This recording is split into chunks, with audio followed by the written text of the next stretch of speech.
So windy today, it's cold. I'm getting uncomfortable, I'm getting tired, I'm getting hungry, and there's nowhere for us to stay. We took it out on each other, which is really, really bad, and we weren't making good decisions. We'd had enough, and we started talking that evening and saying, yeah, let's not go to Glacier National Park. Let's not go to going to the Sun Road. Let's just go home. We're done. This trip it's been wonderful, but I think it's time for us to end it here.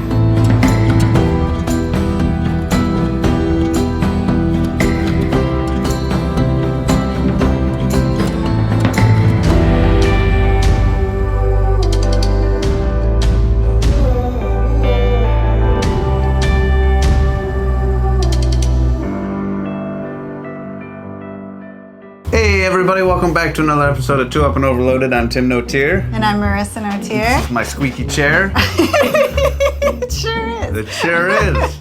And we ride Two Up on a KTM 1190 motorcycle, adventure motorcycle. In fact, we've ridden all over the world, through the Americas, North and South America, up through Africa, halfway up through Africa, and now we are currently coming back from the top of Alaska through Canada. And we had just seen our good buddies Emiliano and Melissa. Yes, in Calgary. And that was an amazing time.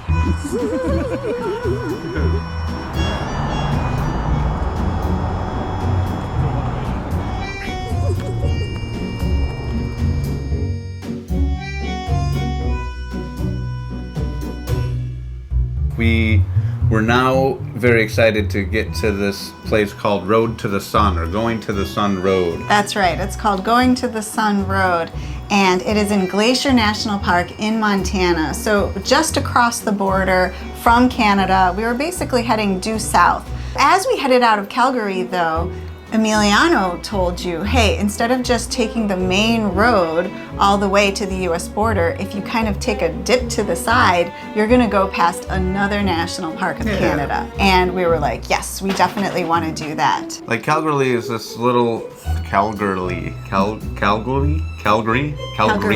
There's no L. There's no L? I mean, there's one L before the G, but then there's no other L. There's no other L. How about I'd say this part? So as we left Calgary, it was really nice weather within Calgary. We'd just had quite a few days with Emiliano and Melissa with fantastic weather, and we were expecting the same. But as we got out on the open plains, we realized that this day was much colder and much windier. It was crazy windy.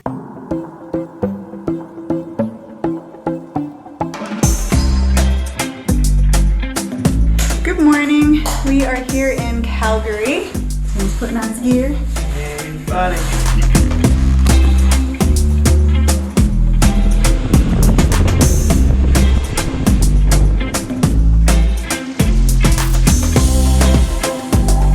We're riding through all these plains, right? And there's nothing to break the wind, and so it's just cold and wind and wind and wind and cold.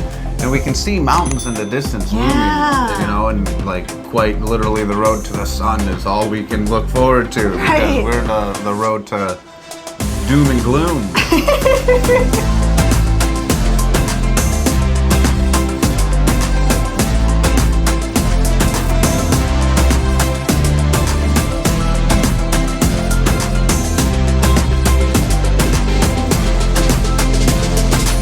We made this little dip to go to some national park, but there was a little picnic area right outside of it that we did pull into. Yes.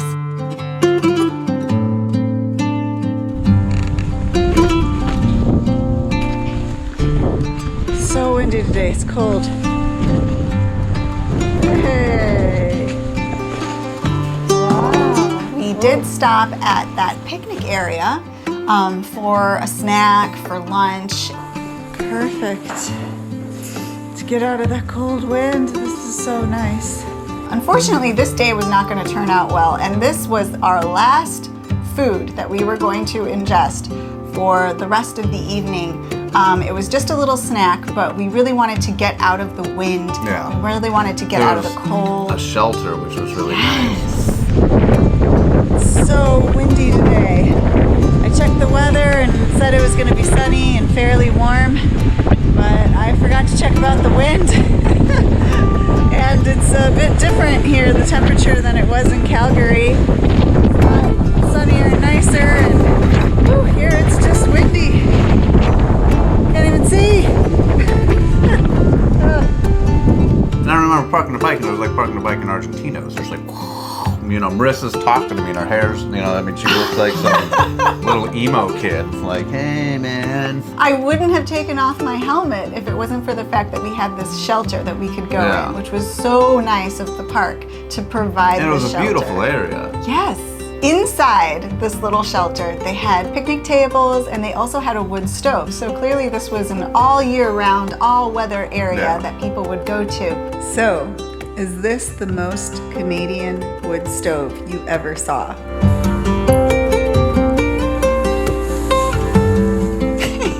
Doesn't get any more Canadian than that. You love this Canadian stove. I do. But we had our little snack of just peanuts and mix. Cashews, some raisins, and we were like, all right, this is also an opportunity to put on all of our heated gear, get super prepared for the wind, because this was not going to be a day like we had had in a while. This was going to be a very, very cold and windy day. And so we bundled up, got on the motorcycle again. All right, battling the winds round 2. This time, heated gear on, underneath my jacket and down jacket. I got heated gloves, my big old outside gloves, and I think I'll be warm. Hopefully, we'll see.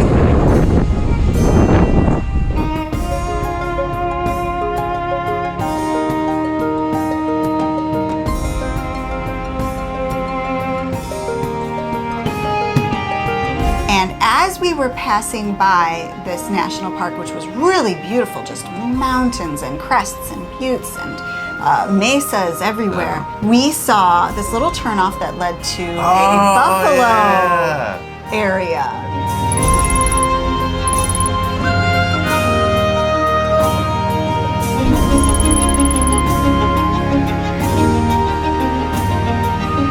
We hunt out little brown signs with arrows and small print that say like, cool thing that way. And we're like, oh, I love cool things.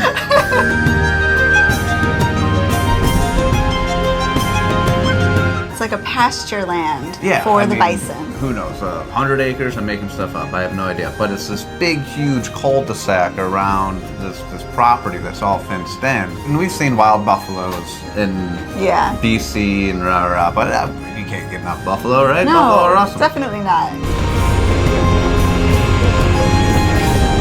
Especially in like a Mario Kart goat track. Goat?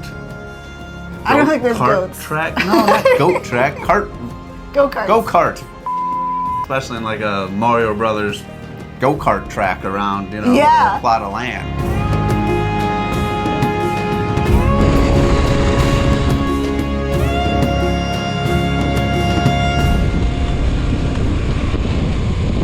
I mean, you can see these lakes, right? These little man-made ponds. And the wind is just blowing so hard. I mean, it just looks like they're made out of cellophane?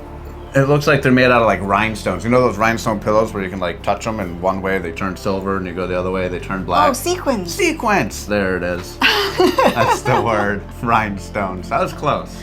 Kind of. Those are on a lot of female dresses. Or if you're a cowboy. It was such a windy day. It was an Argentinian windy day, I would call it, that even the bison were hiding out from the wind. They were huddled in these little craters next to the little ponds. Yeah. And they were like, this sucks. And we were like, yeah, buddy, it does suck, doesn't it? It was a pretty, like, it was just this crappy gravel road with a bunch of potholes. You weren't supposed to go more than like 10 miles an hour. It was a fun little detour. Yeah, and then we headed back onto the highway and we finally passed into the good old US of A again.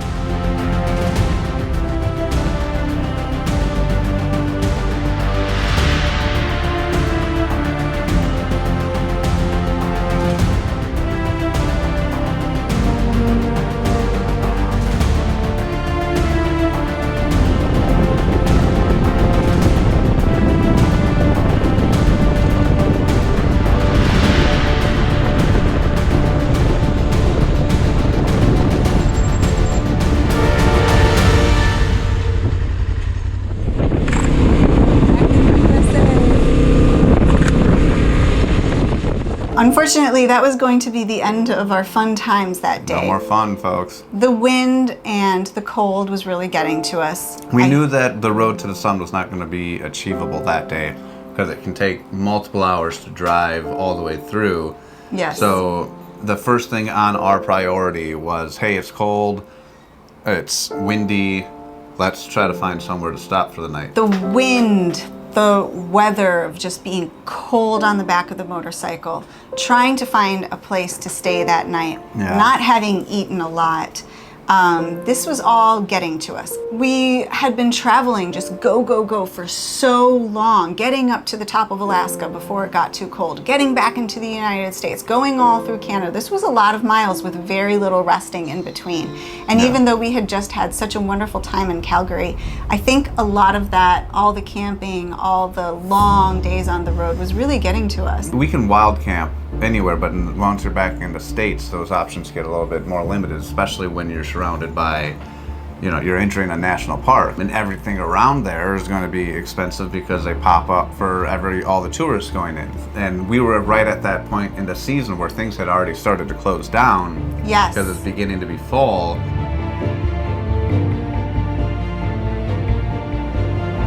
So our first destination that we thought was going to have a place to stay was St. Mary. And it's right next to Glacier National Park. Of course it was going to have hotels. This is a very prominent national park that lots of people visit. We thought for sure we'll find something there. As we get there, we pass a place that is a little motel on the side of the road. It's next to the town of Babb. And there were motorcycles outside, but I thought, it looks like it's going to be out of our price range. We're going to find something better in St. Mary, so we passed it.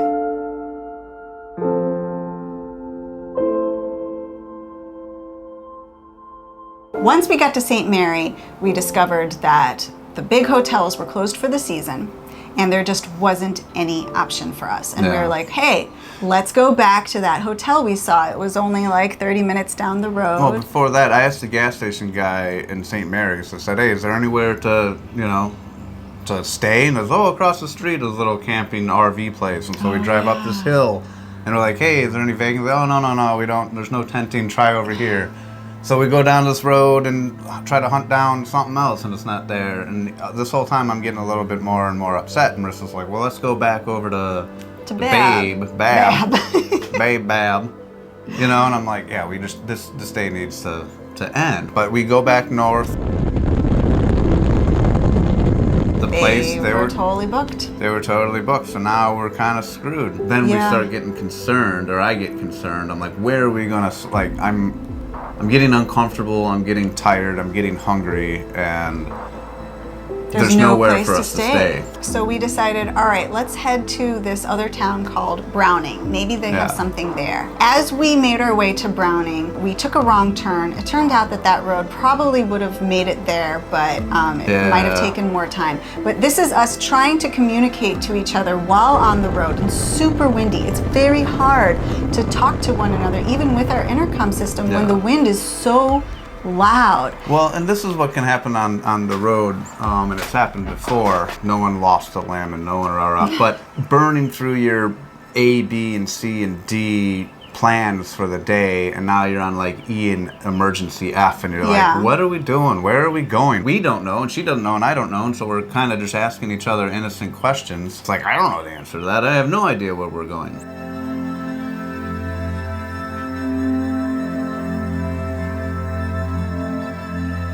At this point in time, it started to become a problem between us. When we got to Browning, we realized that there was just no option there. It was not very tourist friendly. Not somewhere we wanted to stay, Yeah, and so we realized that we would have to somehow keep going and find something else. So there goes plan F, right? So we're back on the bike and we're gunning it towards the next possible thing. And it turns out that we were heading for a very long time, about 40 minutes in the wrong direction. That wasn't going to get us anywhere. And this is due to poor communication. This is due to us being super tired, super cold, all of these factors, and we're just making very poor decisions at this time. And this is also when I stopped filming, because I was like, I'm not having a good time at this moment, and I don't want to film this and We weren't remember going to the sun, we were going to Hades. We were going to Hades, that's right. We finally, after making that wrong turn and everything, we get to this town and we're looking around. They did have hotel options, which was great, but they were all fully booked. And we were like, what is going on? You know, we don't like to book things ahead of time, and it's usually 99% of the time perfectly fine, but this was really becoming a problem. We stopped at all these places. They said, go up the hill, you can find something there. And we found these little rustic cabins. There was a kid in there, and I'm paying, and I got my credit card. He takes my charge card, takes a picture of the front, and then a picture of the back after he's asked me what my address is and all this stuff to put into his system. And I'm like, dude, you can't take a picture of my credit card. He's like, well, no, we bill it later, rah, rah, rah. And I was like... There were so many red flags. This guy was scamming us. He did a lot of things wrong. He was like Sean Penn from Fast Times, but it's not mine. He was like, hey, man, pizza. He's like, my phone is scanning your credit card. Don't worry, man. My phone is scanning. I just need your address and telephone number and zip code. We were like, do we get a receipt for this? Can we get an email to us or something written out? And he's like, no receipt. Come back at 8 in the morning the next day and I'll be able to give you a receipt for the charge. Yeah. All these things were just really, really fishy. Then we got into this little cabin. The heater didn't work, which was poopy. So yeah, it was a really tough night between Marisa and I because I had lost a lot of my wanderlust and my, you know, motivation to like go to the sun. I was like, go to hell. I don't want to go anywhere. Like, let's get back to Chicago. Like, this was a bad day of just a bunch of failures after one another. That's right. We hadn't had anything to eat for dinner, and we didn't have anything to eat for dinner. We took it out on each other, which is really, really bad, and we weren't making good decisions. We'd had enough, and we started talking that evening and saying, yeah, let's not go to Glacier National Park. Let's not go to going to the Sun Road. Let's just go home. Like, we're done. This trip it's been wonderful, but I think it's time for us to end it here.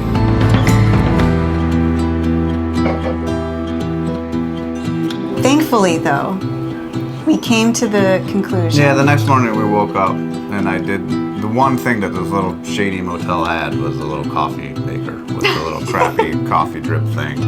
That's all you needed. That's all I needed in life.